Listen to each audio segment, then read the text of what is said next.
life in Vance, Alabama. No electricity, right? Well, when we moved there, we didn't have any electricity, no running water, no central heat. And we were we were surrounded by people who were all related. And eventually, my sister married into that family, so indirectly, I guess we became part of that family. But the Eatons and the Wards were all related. They're all double first cousins, uncles and aunts, whatever you want to call it. For the most part, they did a lot of different stuff. You know, they farmed, they raised some cows, they run a sawmill, and they did a little moonshining. When they needed cash or something, they do a little moonshining. I remember Mr. Louis. He was pretty smart guy. He in his house he had running water, but didn't have electricity. And what he did was he lived. There's a big hill way back behind his house. A lot of rocks and stuff there, and there was a spring up there. And he dug that spring out and piped the water down to it, and he built a tank there by the house, and he ran that water, gravity flowed that water down to that tank, and that tank would would stay full of water, and it would overflow. But the water ran to the back porch of his house, and he had like a sink set up out there, and and it ran all the time, and then he had it piped from there, and when it ran into that, he had it piped out to the barn. And so the cows would have water coming from there. So that was a pretty unique setup, for somebody that didn't have electricity. They actually had running water. How did you get water? Out of a spring. We had a well beside the house. It had been dug, but unfortunately, something got up on the well and fell in and contaminated the water, and we could never get it cleaned out. And there was a spring, and we would just tote water from the spring, and we had 3 different springs. In the summertime, the closest one to the house would kind of dry up, but the one over past the new ground wasn't bad, and then the ones, there was another one on over. It was really ahead of a little creek over there. That creek, it runs down through the hollow there. It's ahead of that, and that was really a good spring. The problem we had with the spring is when you went to get water out of the spring, your dogs would go wee, and in the summertime, they'd beat you to the spring and jump in the doggone water and contaminate it, and you'd have to sit there and wait till it cleared up before you could get water, because it'd be muddy, and it didn't matter how many times you kicked the dogs to get them out of the water, they'd still thrash around in there till they get it all messed up. And if you come back to the house with muddy water, Mama just pour it out and make you go get some more. So you might as well sit out and wait till it clear it up, because you're going to have to redo it anyhow. But those people, like Mr. Louis, he was pretty smart. He had a John Deere tractor, and it had a power takeoff. It's one of those, kind of tractors that Johnny Poppers pump, pump, pump, pump. And he had a power takeoff on it.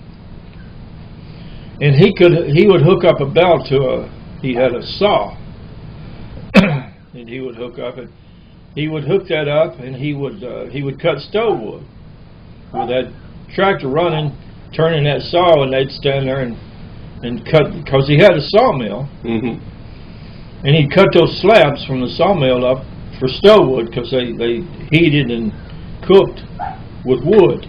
So maybe 1 or 2 days a month or something like that, when the time to cut wood, you go over there and they'd be cutting that wood and cutting those slabs. from the sawmill. Now these were, when you say slabs, you mean these were the outside cuts from the sawmill, the ones that were not flat, straight, square. Yeah, they got the bark on it and all that. It's called a slab. And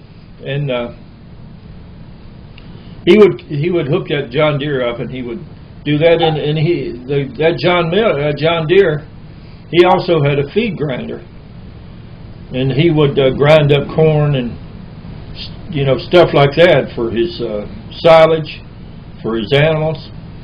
So after he got through cutting the wood, they would move it down there where the feed grinder was, and he would start grinding up corn and stuff, and make a big silo full of corn. But and they actually had a refrigerator in that house, and the refrigerator was run from gasoline.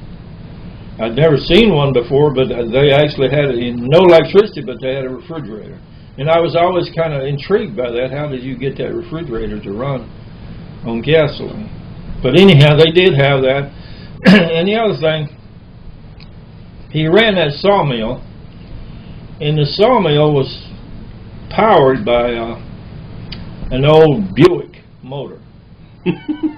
Okay? And that motor sat there and ran that sawmill, and they might run that sawmill 2 or 3 weeks in a row, but they would go out on their own land and cut timber and bring it in, and then they would cut a house pattern or whatever, cut loads of lumber, and they'd be down there running that sawmill, and when they got enough lumber, they'd sell the lumber, and that way he'd always have, that's how his income. He never had a job, but he had a lot of land, and he always had 3 or 4 people living there, men, and he had a bunkhouse behind the big house. And when we would go stay overnight over there, we'd have to sleep in that bunkhouse. Now, the bunkhouse didn't have any heat in it, and in the wintertime it'd get really cold in that bunkhouse, but the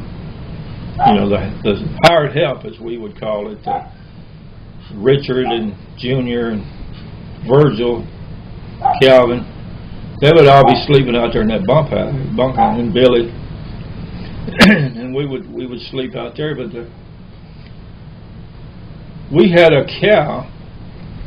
We didn't have a bull, and when our cow would get in heat, we called it bulling. When that cow would start bulling, she'd get to bellowing and hollering and carrying on. My daddy would make me take that cow and put a rope on her and take her over to Mr. Lewis, because he had a bull over there, and that bull would service that cow, and then that cow would later have a calf. And when that calf got a good size, like a yearling, we would kill it. We would always kill that calf around the day after Thanksgiving. And I remember one year she had the calf, and the cow died in birth. And of course we had to take the cow off over there to where that big stone that you saw from the millstone. We just put a chain on the cow and got the mule and drug the cow off over and just left it over there for the buzzards to eat. But the calf was alive, and so my daddy made me take that calf, put a rope on it, and take her over to Mr. Lewis' house and tell him that the cow had died. And we were going to give him the calf because he had cows over there and he could feed that calf. But when that calf had another calf of its own, we would get the first calf. That's the deal we made. Now that was a good deal, but it never worked, because I think they ate the calf when it got big, and it never had it anymore. But I'm not sure what happened. We never did get a cow out of the deal. But anyhow, that was kind of the way you bartered things. And of course, when times was tough, the sawmill wasn't running, or they wasn't grinding feed or farming or anything. They did some moonshine. And those hired help and Mr. Virgil, Miss Benny, they run a whiskey still. And of course, my daddy, he wouldn't let us fool with anything like that, because it takes some work to run a whiskey still, because you got to get, you know, what most people around there, they didn't use corn to make whiskey. They used what we call shorts, which was hog feed, but it was grain. You know, it was ground up grain and sugar. And they charged it with sugar. So the whiskey still would always be back in the woods somewhere where there was water, and so it wouldn't be easy detected. And you'd have to carry those 100-pound sacks of sugar and those 100-pound sacks of shorts, hog feed, back there, and charge it up, and then you let it set for 2 or 3 weeks till it starts fermenting, you know, and then when it gets to a certain point, then you go and... A lot of people would build a fire, but the Eatons, they used gas blowers. You know, they had a big copper pot, and they, you know, they run like 500 gallons of whiskey, and it was gas blowers to make it. And of course, we knew what they were doing, and we knew where it was at and everything, but we weren't allowed to go around there. Now, after we got into high school, my brother, Buck, he got to running around with Billy Eaton, and they decided that they were going to go and run, because, you know, they'd get some money out of it. Mm-hmm. And, you know, I'm sure my brother saw that Billy would have $20 bills in his wallet. My brother wouldn't have a quarter.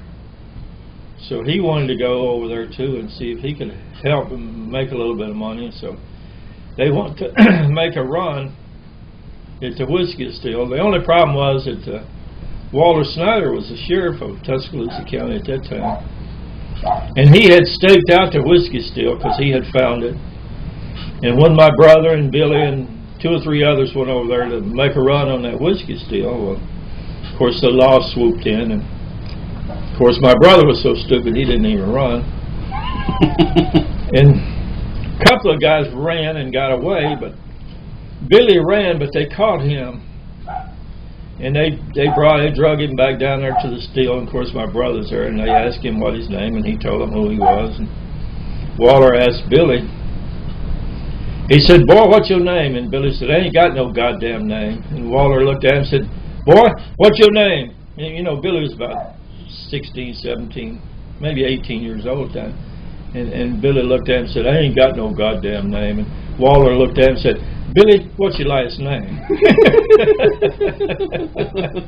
but of course, Walter knew us all. I mean, there was no point, you know, acting like he ain't gonna tell you who he is or anything. But that's just the way Billy was, you know. He just, you know, he's just a rebel. But like I say, those people were all related, and then we were kind of related to them. Didn't your house get raided once? Oh yeah, we got that was for home brew. That wasn't for whiskey. That was for beer.